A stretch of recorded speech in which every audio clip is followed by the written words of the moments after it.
So, on Tuesday, the United States and Iran were literally hours away from an all-out war. Yeah, literally hours. Right. I mean, a war that would have turned some of the absolute wealthiest cities in the Gulf to glass. So, welcome to this deep dive. Today, we're basically exploring the fallout of this massive geopolitical earthquake that's happening right now, like as we speak in April 2026. And, the speed of all this is just staggering. It really is. Our guide for making sense of this today is this crucial dispatch from KULT. It's a geopolitical intelligence newsletter on Patreon, and they track shifting global security architectures. And the reality that they're mapping out here is, well, it's completely wild. Yeah, the situation on the ground is fundamentally shifted. Exactly. So we're looking at a super fragile 2-week ceasefire between the U.S. and Iran. And we're going to see how the fallout from these last 40 days of fighting is forcing some really wealthy Gulf nations to completely rethink their foundational security strategies. Right, and to give a little context, the time frame we're dealing with here is incredibly compressed, but the implications are generational. Yeah, it's moving so fast. It is. I mean, this 40-day conflict was triggered by those coordinated United States and Israeli attacks on Iran back on February 28th. Right. And the truce that they just reached on Tuesday, it was finalized literally hours before President Trump's deadline to launch these devastating strikes on Iranian infrastructure. It is the absolute definition of a photo finish. Oh, without a doubt. And, for you listening, whether you are managing investments in global energy, dealing with international supply chains, or honestly just trying to fill up your gas tank, you really need to understand what this 40-day war just did to the global order. Because it changes everything. It does. It is unraveling this decades-old assumption right in front of us, this deeply held assumption that, hey, an American military presence on your soil automatically equals safety. Which is clearly not the case anymore. Right. Okay, let's unpack this because we really have to understand the sheer volume of fire that was exchanged to see why these Gulf nations are, quite frankly, panicking right now.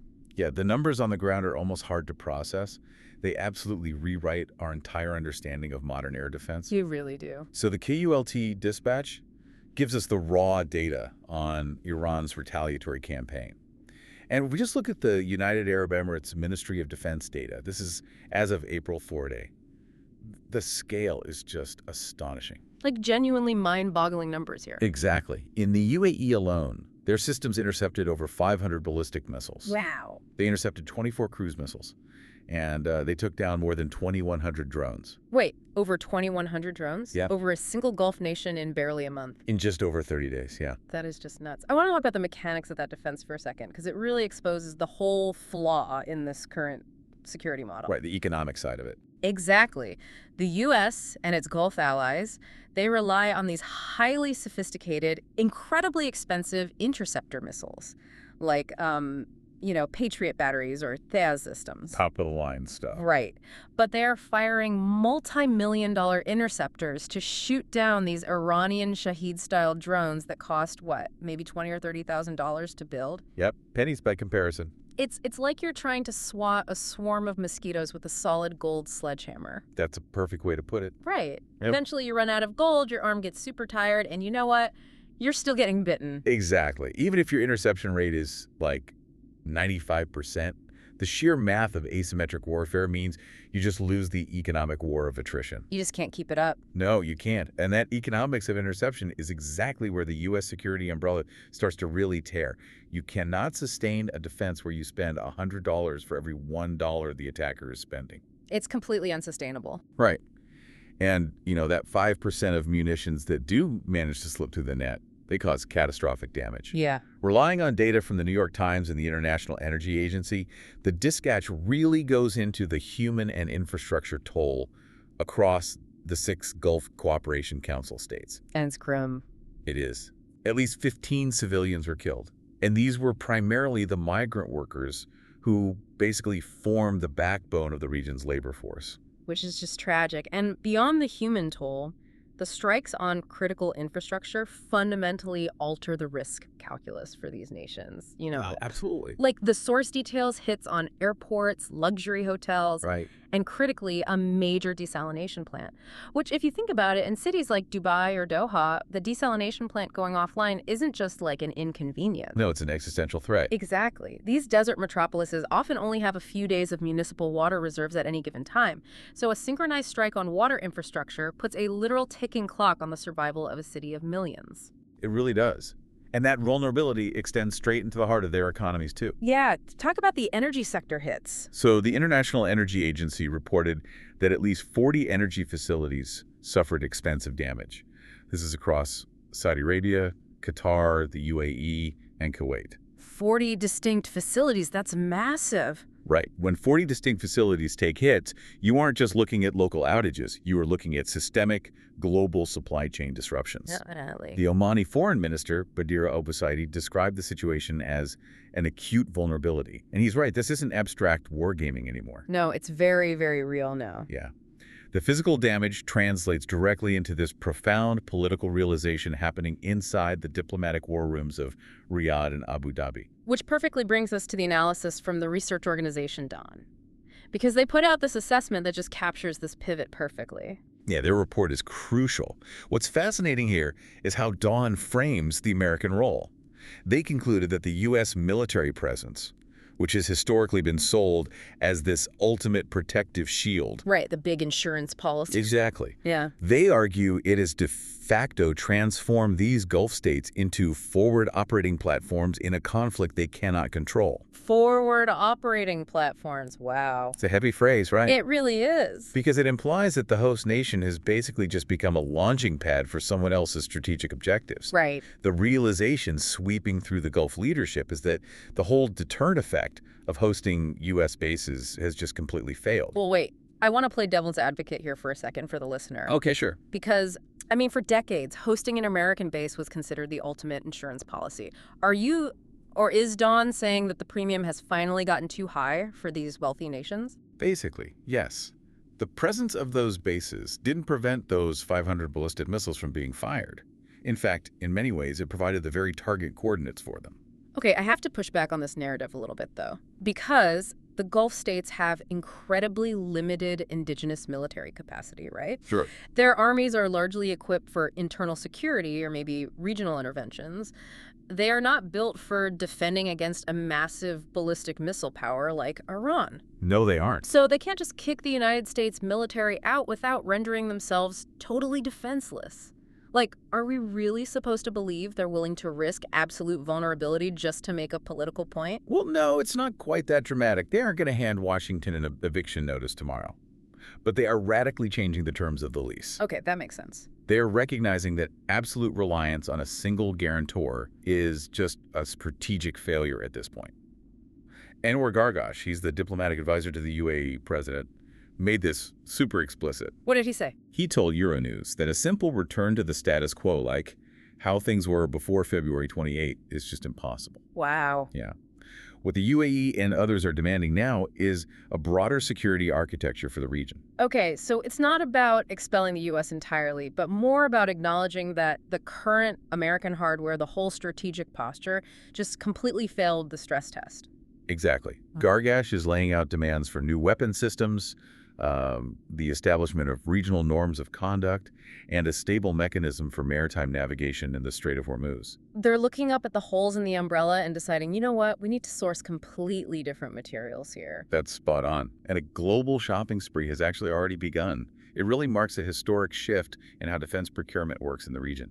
Yeah, this part of the dispatch is fascinating. The New York Times had this report on how Gulf states are basically scrambling to immediately diversify their security portfolios. Right, they were aggressively looking beyond Washington. They're trying to decouple their immediate physical survival from a sole reliance on the Pentagon. And the specific players they're approaching, it really reveals a lot about the changing nature of modern warfare. Oh, absolutely. Like, here's where it gets really interesting for you listening. Saudi Arabia is reaching out to Ukraine. Which is such a massive shift. Right. For decades, Riyadh has been one of the most lucrative clients for American defense contractors. They buy top-tier fighters, high-end missile systems, and now they're on the phone with Kyiv. Yeah, they are contacting Ukraine specifically to seek out their expertise in countering drones that are based on Iranian designs. Because Ukraine actually has the real-world experience here. Exactly. Ukraine has spent years in this brutal real-world laboratory fighting the exact same Shahed swarms that Iran just unleashed on the Gulf. Right. I mean, Washington can offer, white papers and next-generation systems that are still in development, but Ukraine has the practical, grim experience of taking these specific drones down cheaply. Yeah, they use acoustic sensor networks, mobile fire groups with heavy machine Like guns. electronic warfare jamming. Right.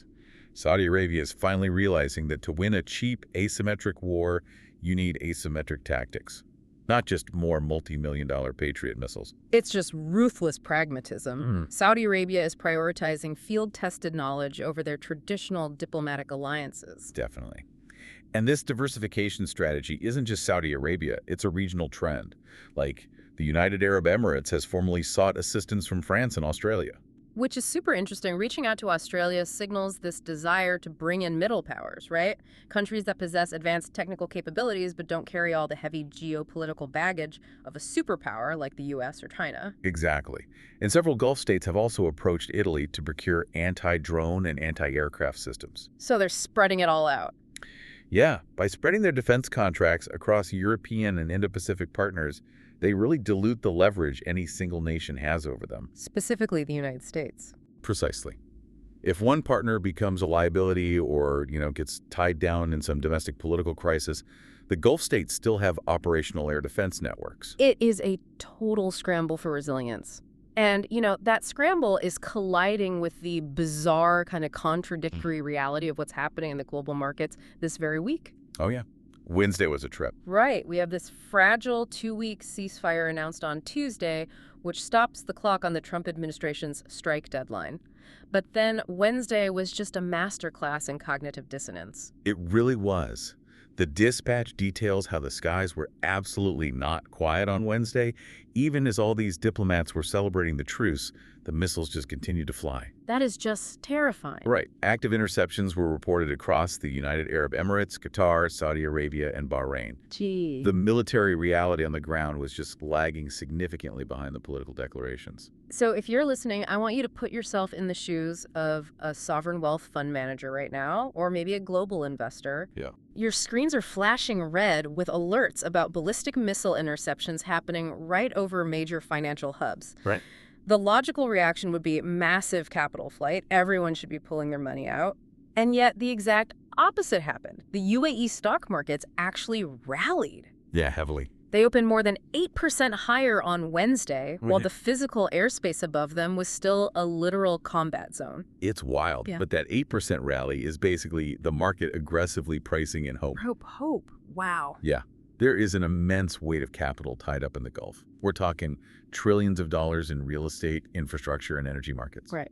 The financial sector is just so desperate for a return to normalcy that they are completely willing to bet on the success of a ceasefire before the smoke is even cleared from the sky. Well, the dispatch highlights this Bloomberg report that captures this tension perfectly.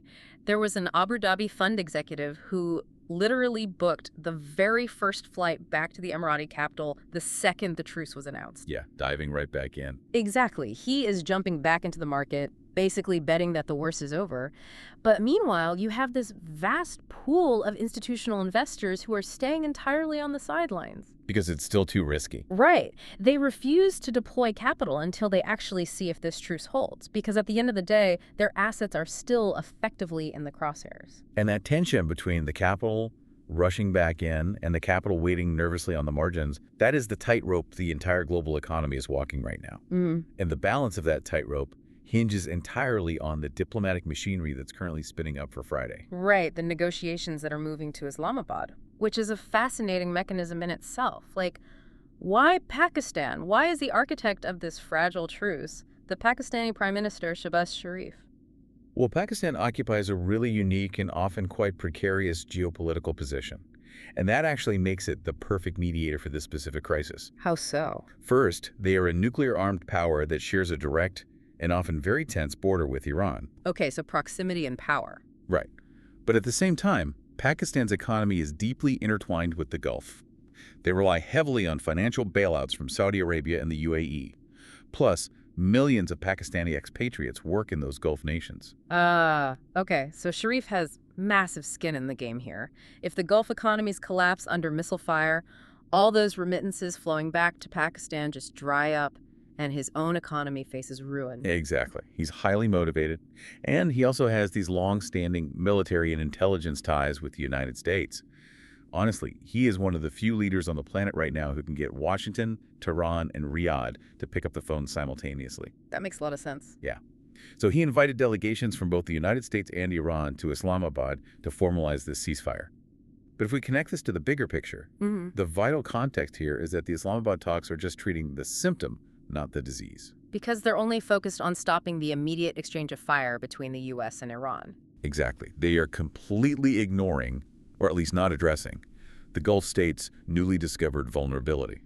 Yeah, the Gulf host nations are essentially just sitting in the waiting room while the two combatants who literally tore up their neighborhood sit down to negotiate a pause in the fighting. Exactly. And the glass has already been shattered. Right. Even if Sharif orchestrates a brilliant diplomatic success in Islamabad and the shooting stops completely, the Gulf states cannot unlearn what the last 40 days just taught them. The liability of the American presence has been totally exposed. Yes. That is the fundamental structural shift the KULT dispatch is highlighting. The Gulf nations have seen the physical limitations of American hardware against these asymmetric drone swarms. They've watched their critical infrastructure burn, all while hosting the largest concentration of U.S. military power in the region. The security architecture of the Middle East will just never look the same as it did on February 27th. It's profound. A 40-day conflict has forced a complete rethinking of a geopolitical foundation that stood solid for half a century. The wealthiest, most strategically vital nations on Earth just realized their ultimate protective shield might actually just be a lightning rod. Yeah, that's exactly what it is, a lightning rod. And that requires a massive adjustment in how global power is distributed. So what does this all mean for you? Well, shifts in Gulf security directly impact global energy markets, shipping costs, and eventually global inflation. It touches everything. It really does. And I think there's a critical realization here regarding the future of superpower influence that we need to think about. What's that? Well, if these incredibly wealthy nations decide that hosting American military bases is simply too dangerous for their own survival, what happens to the United States' ability to project power globally? That is a fascinating question. Right. If the U.S. footprint shrinks, not because they chose to pivot or withdraw, but because their closest, wealthiest allies gently ask them to pack up, how fundamentally does the map of global superpowers change overnight? Wow. It changes everything. I mean, you rely on a massive deterrent to protect your borders, only to realize that very deterrent is what's bringing the war right to your front door. Exactly. Well, thank you so much for joining us on this deep dive into the shifting realities of Gulf security. Keep questioning the systems that govern the world around you, and we will see you next time.